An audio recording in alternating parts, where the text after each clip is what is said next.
Elias o tesbita, que habitava em Gileade, disse a Acabe: tão certo como vive o Senhor, Deus de Israel, a quem vivo, nestes anos não haverá orvalho nem chuva, senão por meio da minha palavra. Depois a palavra do Senhor veio a Elias, dizendo: retira-te daqui, vai para o leste, esconde-te perto do ribeiro de Querite, a leste do Jordão. Beberás do ribeiro, e eu ordenei aos corvos que ali te sustentem. Elias partiu e fez conforme a palavra do Senhor. Foi habitar perto do ribeiro de Querite, a leste do Jordão. Os corvos lhe traziam pão e carne pela manhã, como também pão e carne à tarde, e ele bebia do ribeiro. Mas, decorrido alguns dias, o ribeiro secou, porque não havia chovido na terra. 8. Então veio a palavra do Senhor dizendo: levanta-te, vai viver em Sarepta, no território de Sidom. Ordenei ali a uma viúva que te sustente. Ele partiu para Sarepta, e quando chegou à entrada da cidade, estava ali uma viúva apanhando lenha. Ele chamou, ele disse: traze-me, por favor, uma vasilha com um pouco de água para eu beber. Quando ela saiu para buscar-lhe, ele a chamou e disse: traze também um pedaço de pão. Ela, porém, respondeu: tão certo como vive o Senhor, teu Deus, não tenho pão nenhum, mas tenho um pouco de farinha na vasilha e um pouco de azeite na botija. Estou apanhando 2 gravetos para prepará-lo para mim e para meu filho. Nós o comeremos e depois morreremos. Então Elias lhe disse: não temas, vai, faze como disseste, mas primeiro faze para mim um bolo pequeno e traze-o aqui. Depois o fará para ti e para teu filho. Pois assim diz o Senhor, Deus de Israel: a farinha da vasilha não acabará, e o azeite da botija não faltará, até o dia em que o Senhor disse, que o Senhor fizer chover sobre a terra. 15. Ela disse e fez, conforme a palavra de Elias. Assim ela e sua família comeram durante muitos dias. 16, voltar ao 24. A farinha da vasilha não se acabou, e não faltou azeite na botija, conforme a palavra do Senhor, que ele falara por intermédio de Elias. Depois disso, o filho dessa mulher, dona da casa, adoeceu gravemente e morreu. Então ele disse: Elias, então ela disse: Elias, que tens contra mim? O homem de Deus, vieste a mim para trazer à memória a meu pecado e matar meu filho? Ele te respondeu: dá-me o teu filho. E ele o pegou nos braços e carregou para cima ao quarto onde ele mesmo ficava, e deitou em sua cama. E clamou ao Senhor: ó Senhor meu Deus, até sobre esta viúva, que me hospeda trouxesse desgraça, matando-lhe o filho? Então ele se deitou sobre o menino 3 vezes e chamou ao Senhor: ó Senhor meu Deus, faze este menino reviver. O Senhor ouviu a voz de Elias, e o menino voltou a respirar e reviveu. Então Elias pegou o menino, levou-o do quarto à casa e o entregou para sua mãe, e disse: aqui está o teu filho, está vivo. Então a mulher disse: Elias, agora sei que tu és de Deus, e que a palavra do Senhor na tua boca é verdade. Senhor Deus eterno Pai, te engrandecemos por mais esse dia. Tua palavra, teu povo, alimenta-nos a nossa alma e fortalece o nosso ser, e fala no íntimo do nosso ser e nos fortalece diante de ti, mediante a tua palavra. É o que eu lhe peço, Espírito de Deus, fala conosco em nome de Jesus. Amém. Obrigado. Podeis assentar, por favor.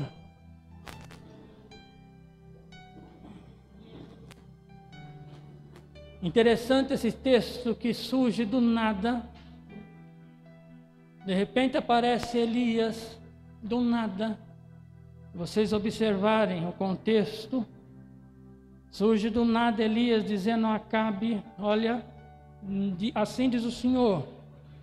Obrigado. Não vai chover. Não vai chover. Então Elias disse: não vai chover durante alguns anos, mediante a minha palavra. Elias chega dizendo, afrontando o rei de Israel: não vai chover. E a chuva em Israel era algo normal. A chuva, a garoa, sempre existia. A chuva anterior, a posterior, em outubro, existia em maio, de abril a maio. Por quê? Porque Deus deu aquela terra para o povo de Israel. Uma terra que manava leite e mel. Uma terra abençoada, na qual tinha frutos abençoados. Frutos, quando eles entraram na terra, os vigias e foram ver lá, saíram com grandes cachos de uva, frutos grandes, terra abençoada, terra na qual havia orvalho, terra na qual havia chuva, na qual fortalecia aquelas plantações e eles tinham alimentos fartos para a sua subsistência. E de repente surge Elias dizendo: não chove, conforme a minha palavra, conforme diz o Senhor Deus de Israel. O contexto desse texto é interessante para nós entender tudo o que acontece aqui. O pai de Elias, no capítulo 16, está reinando. E ele fez muitas alianças na qual, políticas, religiosas, porque as alianças outrora, no passado, eles faziam e também envolvia até a religiosidade. Trazia casamentos dos seus filhos. E Oni, pai de Acabe, fez uma aliança com Etibal, pai dos fenícios, rei de Tiro e Sidom, Etibal, e ali ele fez uma aliança. E esta aliança que eles faziam, políticas religiosas e comerciais também, automaticamente trouxe o casamento do seu filho Acabe com Jezabel, filha daquele rei daquela região. E o que acontece? Os fenícios, eles eram adoradores de Baal. Eles se encurvavam a Baal. Baal era o deus da fertilidade, o Deus que trazia o alimento para o povo, o Deus da tempestade, o Deus que trazia a chuva, o Deus que trazia o orvalho. Então, para os fenícios, aquele Deus que eles adoravam é o que provia toda a sorte de bênçãos para a terra, para a sua subsistência. E onde fez esta aliança? E quando Acabe começa a reinar, no capítulo 16, nós vemos que ele já estava casado com Jezabel. E o pai de Jezabel, esse rei na qual os pais de Acabe fez aliança, Onri, ele era um sacerdote de Baal também.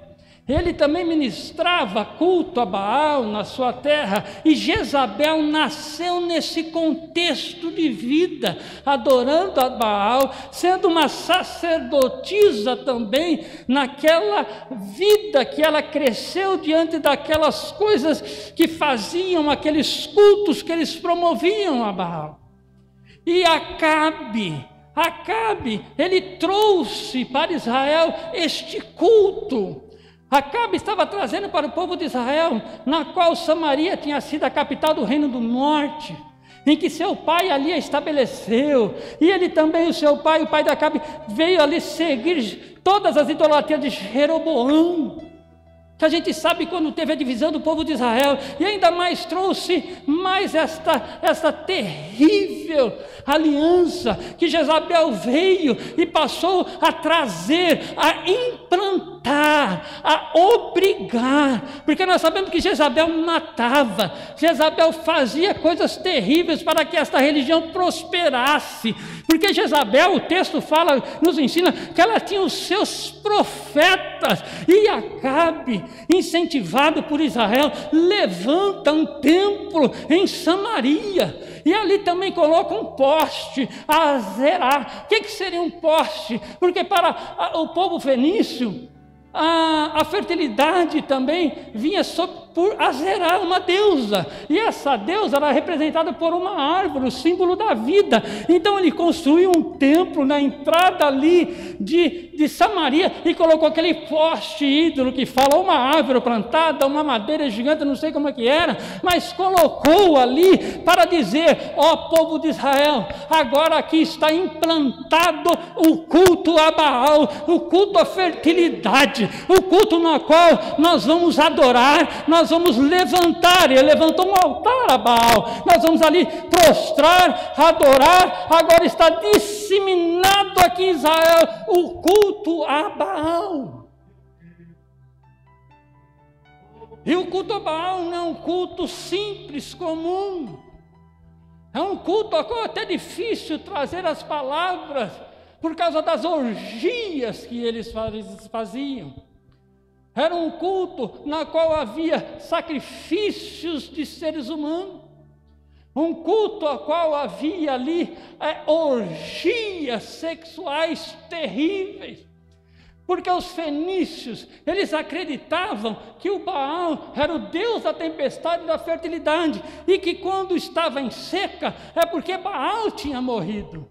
Então Baal precisava, no mundo espiritual, ressuscitar. Olha a loucura da fé desse pessoal, olha a loucura dos pensamentos humanos relacionados a quem não serve a Deus, o que eles pensam, o que eles fantasiam na cabeça, só para não adorar o Deus vivo, e cultuam a outros deuses que não existem, que não fazem nada, e eles acreditavam que Baal ressuscitava, e quando ele ressuscitava, ele fazia as suas orgias com a sua filha Astarte, e aquelas orgias que Baal fazia, ele derramava aquele prazer, o seu sêmen na terra, e eles acreditavam que aquilo era a fertilidade da terra.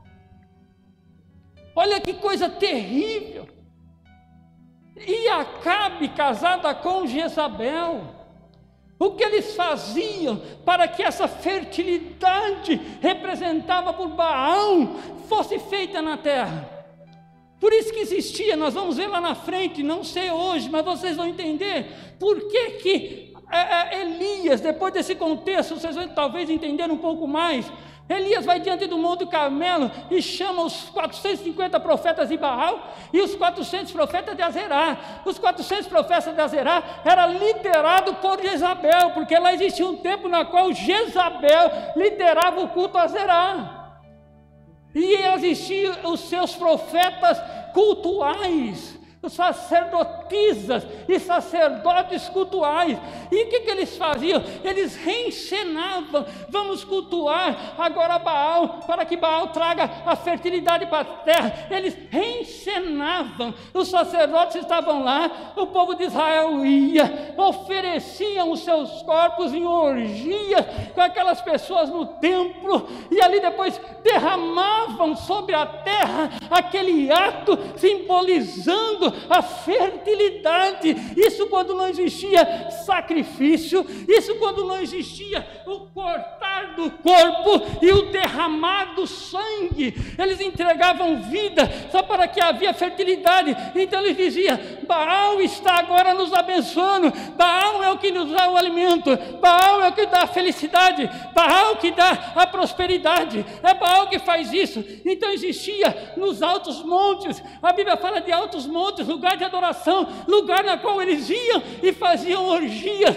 A liderança de Israel, o povo de Israel, os filhos de Israel abandonaram o Deus vivo para fazer aquelas orgias, para dizer que era Baal que abençoava. Mas nós sabemos, você sabe, e o povo de Israel sabe, através da lei de Moisés, que Moisés condenou pela lei que jamais levanta um ídolo a outro Deus e façam sacrifício e não adorem aos deuses daquele povo, porque o que eles fazem é maldição, o que eles fazem é horrendo, e eu não quero que vocês façam. Mas Israel esqueceu a lei, e através de Jezabel, casamento de Acabe, a mudança do povo, a falta de fé, o povo precisou a fazer aquelas orgias, porque eles não queriam servir o Deus vivo, não queriam servir o Deus verdadeiro, mas queriam servir a Baal e dizer: é Baal que alimenta, é Baal que dá a força, é Baal que dá fertilidade, é ele através de Azerá, é através de Atarte, e Baal representado por um touro, e por isso que tem um bezerro de ouro, um touro que fala de fertilidade, e eles passaram a adorar a Baal. Imagina Deus olhando do céu. Irmãos, como o ser humano é mau, como o ser humano tem coragem de fazer esses tipos de coisa. Eu só pincelei porque não dá para colocar em palavras em público o que era feito, o que eles faziam dos seus corpos, as orgias, oferecendo a Baal, isso quando não sacrificavam e se não retalhavam.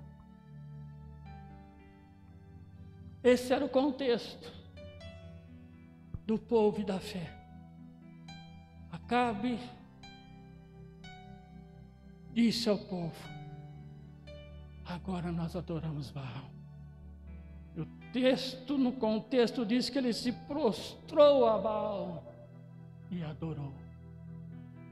E levou todo o povo a viver nesse contexto. Deus é que abençoa. Ele deu o sol, a lua, as estrelas, as estações do ano, para que haja o alimento. Nós sabemos que funciona assim. Israel também sabia, mas não queria acreditar. Aí nesse contexto, surge um homem chamado Elias, que o seu nome é: o Senhor é o meu Deus. Diante desse contexto, que o Deus daquele povo era Baal, chega um homem, tem que ter coragem, tem que ter coragem. Surge do nada diante de Acabe. Acabe não autorizou a entrada dele ali. Acabe não ordenou, a Bíblia não fala, mas eu imagino que não ordenou ele chegar ali.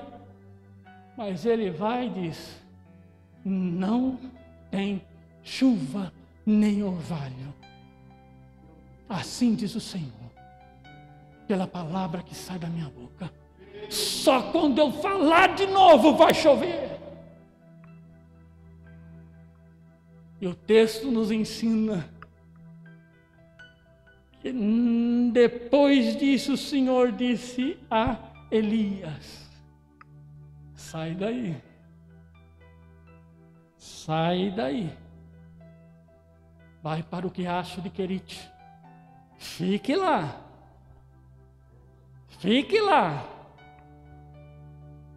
porque você mexeu num vespeiro. Jezabel, a fome, os profetas. O texto, no contexto, diz que Acabe procurou Elias por vários locais e não achou. Vários profetas foram mortos. Mas olha só a providência de Deus. Além de Deus pronunciar para dizer àquele povo: agora nós vamos ver quem é Deus. Irmãos, tem hora na nossa vida que nós temos que dizer a esse mundo quem é o nosso Deus. Tem hora que nós temos que dizer dentro de nós e para nós, diante das situações adversas, quem é o nosso Deus. Existe um homem chamado Elias, que o nome é: o meu Deus é o Deus de Israel. Vocês adoram Baal, mas o meu Deus é o Deus de Israel. E o meu Deus mandou eu vir aqui dizer: não vai chover, não vai ter orvalho, a seca, a fome, a miséria vai chegar nesse lugar. E ele disse, e Acabe, o Senhor disse a Acabe, vai. Disse a Elias, vai para o riacho de Querite, fica lá vai ter água, você vai beber, e eu vou mandar para você corvos, para te trazer o pão, e te trazer a carne, de manhã e à tarde, no comecinho da noite, fica lá, a provisão divina, Deus envia, Deus fala, Deus envia, Deus fala, e Deus também sustenta, vai vir a fome, vai vir tudo de mal nessa terra, e nós vamos ver quem é o Deus verdadeiro. Irmãos, pode surgir o que surgir, mas o próprio Deus disse, vai acontecer, mas você, Elias, eu vou te sustentar, você, Elias, eu vou te guardar, você, Elias, eu vou te abençoar. Então eu posso te dizer nessa noite, Deus vai te guardar, Deus vai te abençoar, Deus vai te curar, Deus vai te renovar, Deus vai te fortalecer, não importa a circunstância, Deus é Deus, o Deus de Israel está aqui para te abençoar. O Deus de Elias está aqui para te abençoar. E ele creu, ele confiou e foi. Irmãos, as provisões de Deus não é do nosso jeito, as provisões de Deus não é do teu jeito. A luta é difícil, a dor, nós não conseguimos imaginar, mas as provisões de Deus nos levam a adorar mais a Deus, a nos prostrar mais a Deus e a glorificar mais a Deus. Oh, irmão, não seria tão bom? Todo mundo está doente, a gente orasse e Deus curava. Como eu já falei aqui, Deus libertar, não seria tão bom? Mas nós temos que confiar em Deus. Temos que acreditar em Deus, temos que crer que o nosso Deus é o Deus do impossível.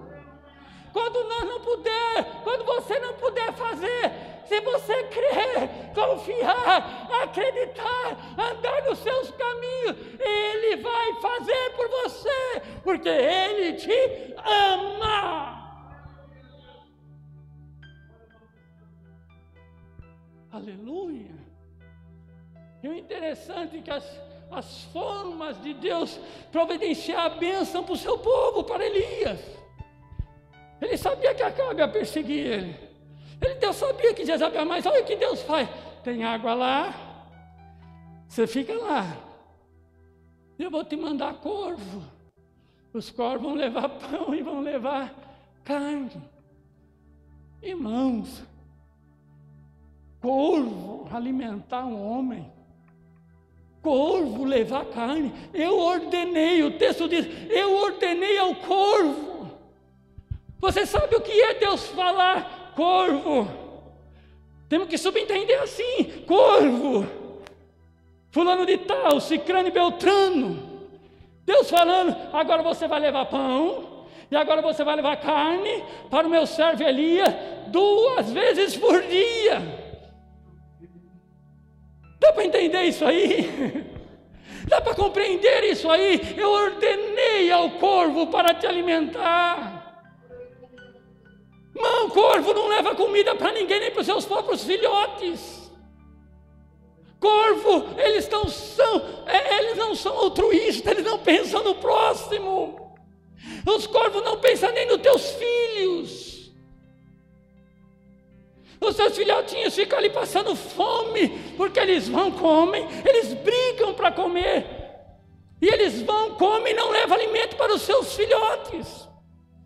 Jamais um corvo iria levar uma carne, principalmente uma carne boa, uma carne fresquinha, uma carne abençoada, porque não sei de onde veio, a Bíblia não fala, mas a carne foi ordenada ao corvo para levar ao seu servo Elias. Então eu posso te dizer com toda certeza que a carne é boa, é fresquinha, o pão é bom, o pão é fresquinho, porque vem da ordem de Deus, e o que Deus dá é bom. Aqueles corvos devem ficar doidos para comer, mas ele disse, não, nós não podemos comer, porque Deus, o nosso Deus, eu acredito que os corvos, o nosso Deus mandou nós levar ela, é para Elias, então é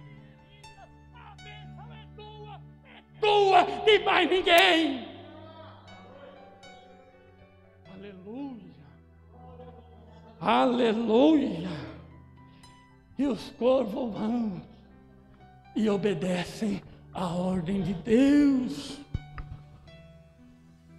Nesses dias tão difíceis que a igreja está passando, me lembrei, os irmãos fazendo essa homenagem, a gente se lembra de algumas situações que a gente passa no campo, o pastor passa. Irmãos, o pastor às vezes tem mais inimigos do que amigos. A palavra de Deus faz ter tantos inimigos. Porque às vezes o pastor tem a boa intenção de anunciar a palavra de salvação. Não é a palavra de interesse próprio. Irmãos, Elias foi ali levar a palavra de Deus, palavra de salvação. Mas Acabe não aceitou, ninguém aceitou. Porque os pensamentos deles estavam naquele lugar. Em Baal. E é Deus que provê tudo para nós. Eles eram o povo de Deus, Israel, o povo escolhido de Deus. Nós somos enxertados, irmãos. Nós somos enxertados. Jesus veio para os seus, e os seus o rejeitaram. Então nós somos enxertados em Cristo Jesus pela fé. E a Bíblia fala, bem-aventurados que não viram, mas creram. Nós somos bem-aventurados, felizes, felicíssimos, porque nós não vimos Jesus, não vimos nada do que o povo de Israel viu, não vimos aqueles milagres lindos que Jesus fez, mas nós acreditamos, então nós somos bem-aventurados. Então toda sorte de bênção do céu está sobre a minha e sobre a tua vida, se nós cremos na obra maravilhosa de Cristo Jesus na cruz do Calvário. São poucos os que creem, que acreditam e confiam. E secou-se o riacho. A água secou, era seca. Era fome, era miséria. Os animais morrendo. Não tinha trigo, não tinha mais nada. Fome, miséria, morte, doenças, pestes surgindo. Irmãos, o negócio foi sério. E olha que chegar e falar, não vai chover conforme a minha palavra, ao Deus ao qual eu sirvo. Ele decretou ali diante daquele mal, o Deus a qual eu sirvo, Yahvé, Jeová, diz que não tem chuva, seca a água, e o Senhor fala novamente, Elias, levanta, vai a uma cidade chamada Sarepta, e lá eu ordenei, a mesma ordenança que ele deu para o corvo, ele deu para a mulher, o mesmo verbo, eu ordenei. Sabe o que é ordenar, irmão? É da ordem, é das diretrizes, faça assim, faça assim, faça assado. E o Senhor ordenou aquela viúva, vai, lá você vai encontrar uma viúva que eu já ordenei. A mesma palavra que Deus falou para o corvo. Irmãos, olha só quem é o nosso Deus, falou para o corvo, eu ordenei. É a mesma palavra que ele disse àquela viúva de Sarepta, eu ordenei, vai lá, que ela vai te alimentar. E vai Elias, como sempre, obedecendo, vou. Difícil. Pensa que a luta de Elias foi fácil? Foi difícil. Será que o diabo não buzinou na cabeça de Elias? E Elias?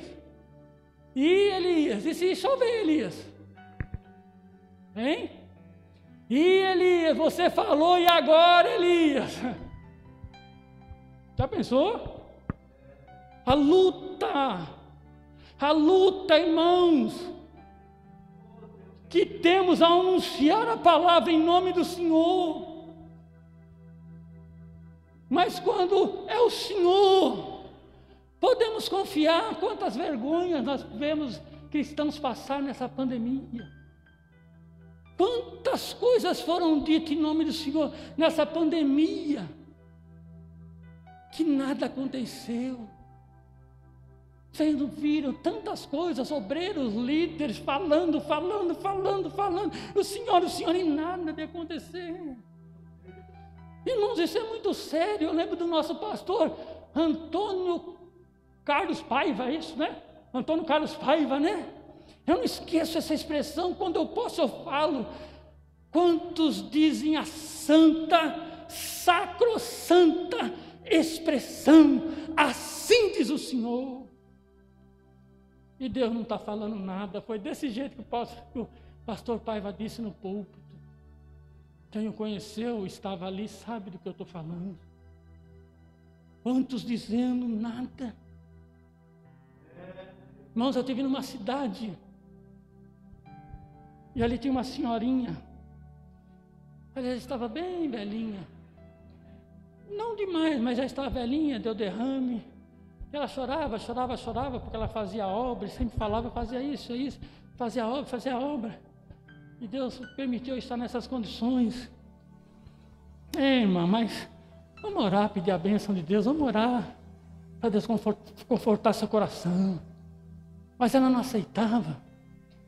O triste, pastor, irmão, não é ela não aceitar, que às vezes a pessoa quer fazer e não pode, a doença chega, irmãos, a gente não consegue. Isso porque eu tenho 55, vou fazer 56. Às vezes eu quero andar mais rápido, não consigo, canso. Quero pegar alguma coisa, não consigo, dói as costas, às vezes eu fico travado.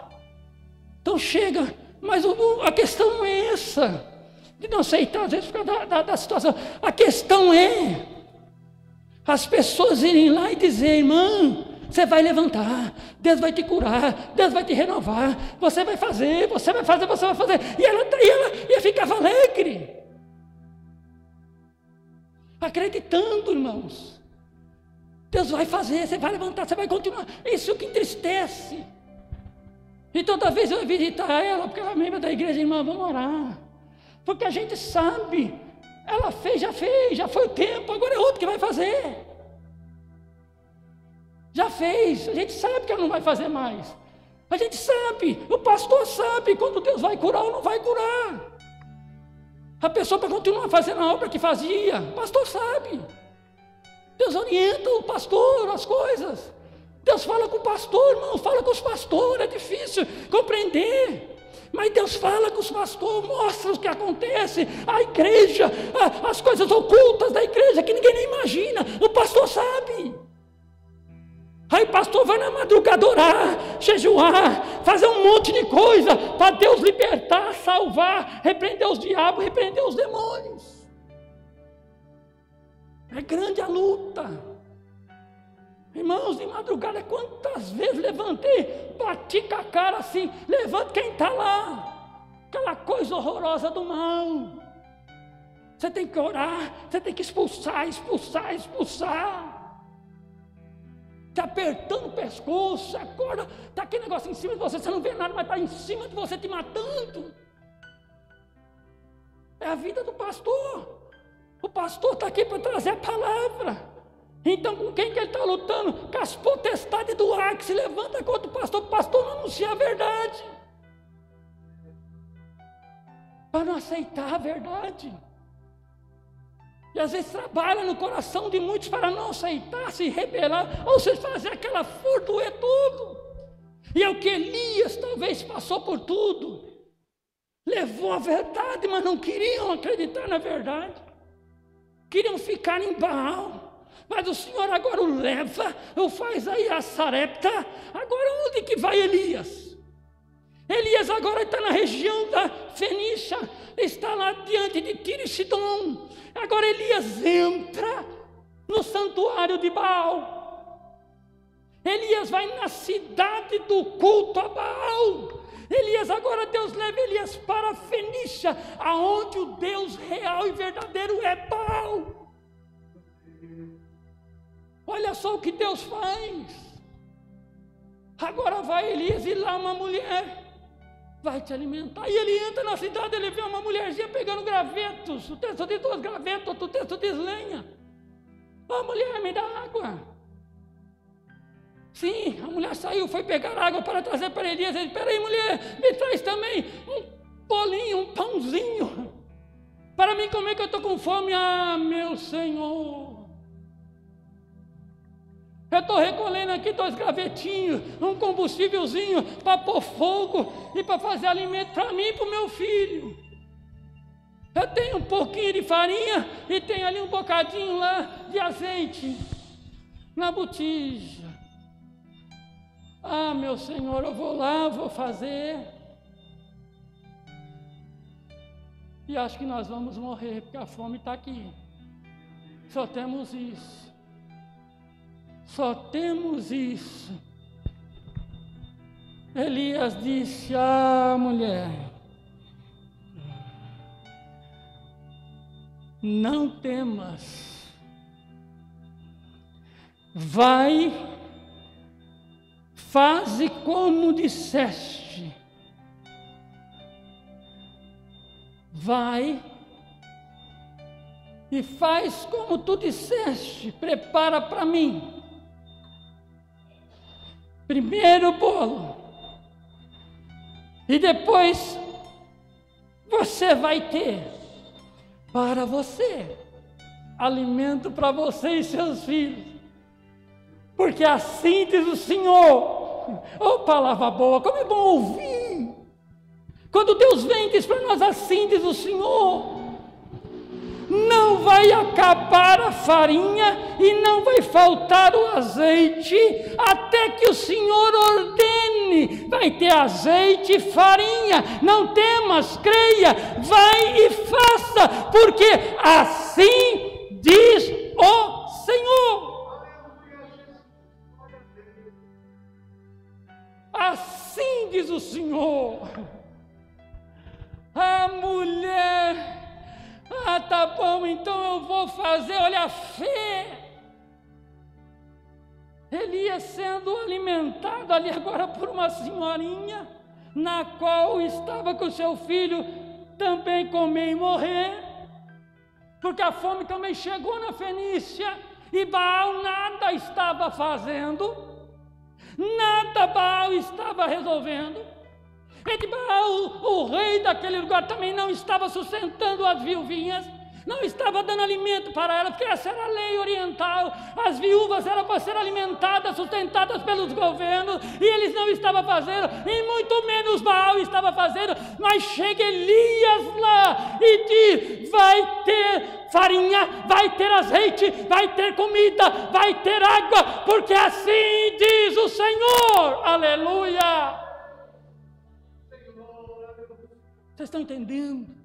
Enquanto Acabe está passando fome, o povo de Israel está morrendo, o povo de Israel está perecendo, enquanto a Fenícia, diante de Baal, os seus deuses, está passando fome, agora uma mulher fenícia que creu na palavra de Deus estava sendo abençoada por Deus. Irmãos, nós somos servos de Deus, então a bênção de Deus está sobre as nossas vidas. Aconteça o que acontecer, para a glória do Senhor Jesus. Deus providencia de uma forma que não imaginemos. É corvo, é uma viuvinha que não tem comida nem para ela, mas é de lá que Deus dá o sustento, e ainda mais, Deus prova a nossa fé. Deus prova a nossa fé. E olha que fé provada, não é brincadeira não. Irmãos, ele provou, meu Deus, aquela viúva sozinha no filho, última comida, vão comer e morrer. Esse homem chega aqui dizendo que o Deus de Israel diz que não vai faltar comida, que não vai faltar alimento, vai fazer a comida primeiro para ele. Mas e se não for verdade? Não é assim que nós pensamos? Não é assim? Será que é verdade que Deus está falando? Será que esse homem é de Deus mesmo? Acabe tinha tudo para não acreditar que esse homem não é de Deus não. Ele só fala contra mim. Não é que ele falava contra Acabe, é que Acabe estava contra a palavra de Deus. E Deus queria trazer Israel e Acabe para adorar a Deus, para buscar a face de Deus. Irmãos, a palavra pode doer, pode machucar, pode arrebentar, pode bater em nós, nos chicotear. Mas isso é amor de Deus nos alertando, e posso dizer com toda a minha certeza, Jesus está voltando, e esses sinais que estão surgindo aí, é que Jesus está voltando, é um alerta para a igreja, abrir a mente, adorar, exaltar, glorificar, se prostrar, buscar o céu, as coisas de Deus, porque breve o céu vai rasgar, e Jesus vai vir buscar a sua noiva. Mas quantos que estão? Quantos que estão? Longe, distante. Estão com mais medo da doença do que estar na casa de Deus, buscando a Deus. O mundo não está nem aí, irmãos. O mundo está festejando essas pragas, estão em festa, está uma bagunça e não estão nem aí. E às vezes a igreja está dentro de casa com medo. Com medo. Temor é uma coisa. Obedecer às leis da medicina, distanciamento, álcool gel, máscara. E vamos para a casa de Deus. Porque se Deus não guardar, irmãos, se Deus não guardar, em vão vigia o sentinela. Senhor, está feio, eu vou fazer cumprir todas as ordenanças, eu vou para a tua casa preparado, aqui tem tudo, distanciamento tem tudo, então eu vou lá adorar, vou receber a bênção, o Senhor vai me livrar, o Senhor vai abençoar, o Senhor vai renovar, o Senhor vai fortalecer, porque eu estou indo te adorar. Ficar em casa.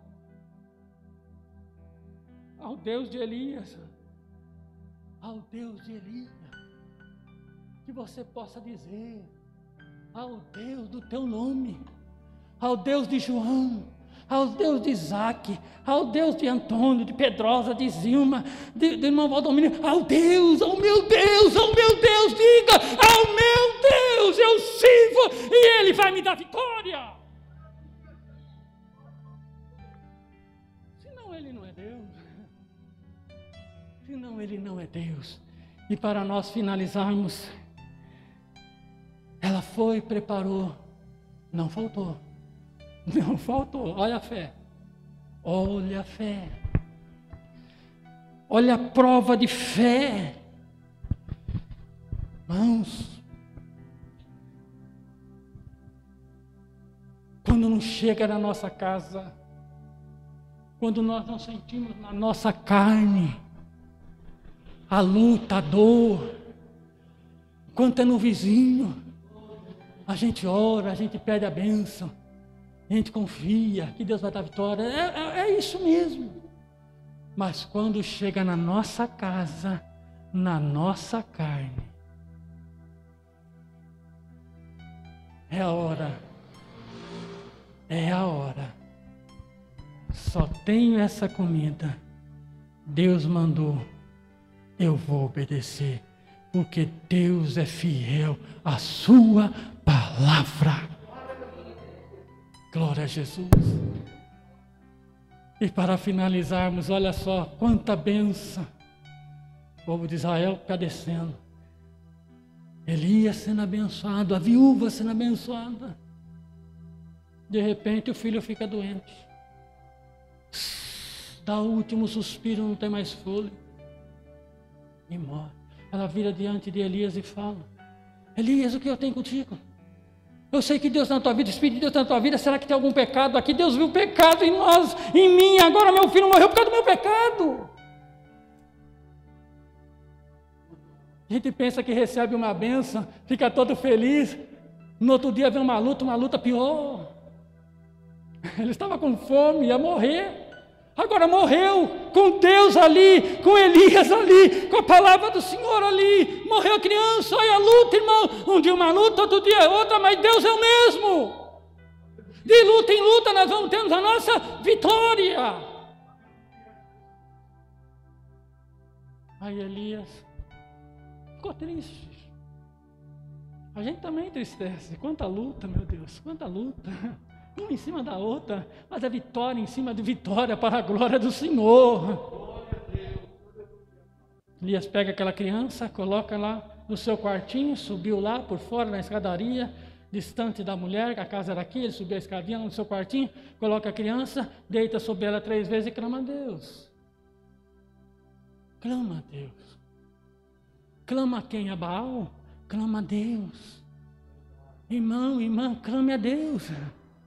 Clame a Deus. Deitou 1, 2, 3, Senhor. Que tristeza, Senhor, para essa mulher. Ela tem me abençoado, Senhor. Que oração simples de Elias. Ela me abençoou. Agora veio esse mal sobre a Senhor. Restaure a vida dele. E o texto diz o quê? Deus ouviu a oração de Elias. Deus ouve a tua oração. Creia. E ele pegou aquela criança, levou para a mãe, e a mãe assim disse: agora sei que tu és um homem de Deus, e que a palavra de Deus está em sua boca.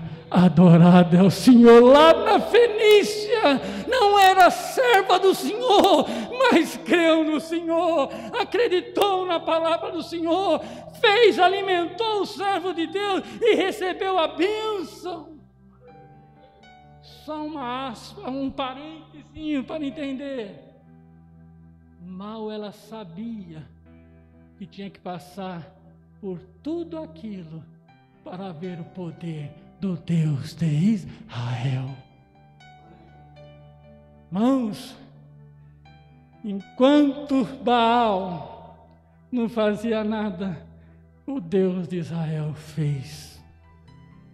Deu alimento para ela, era fome, mas ela tinha alimento. E fez mais o quê? Deu a vida ao seu filho. Eu sou o Deus que tira, mas traz a vida para a glória do Senhor. Então, nesse desafio desse livro, nós podemos ver que Baal não é nada.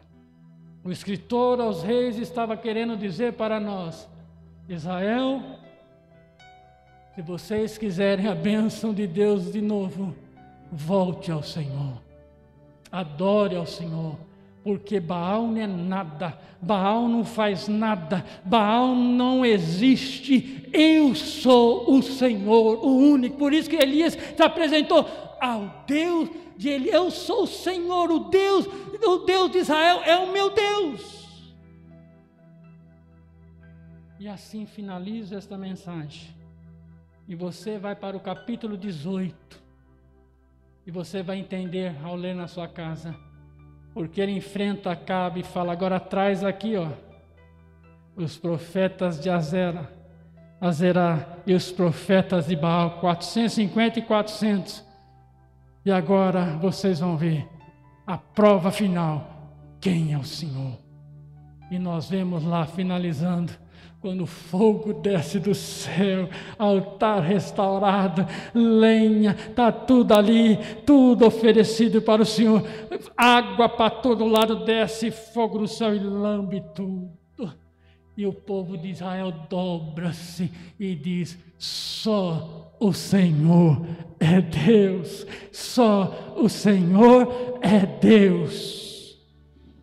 Amém? O Deus que alimenta é o Deus que dá a vida.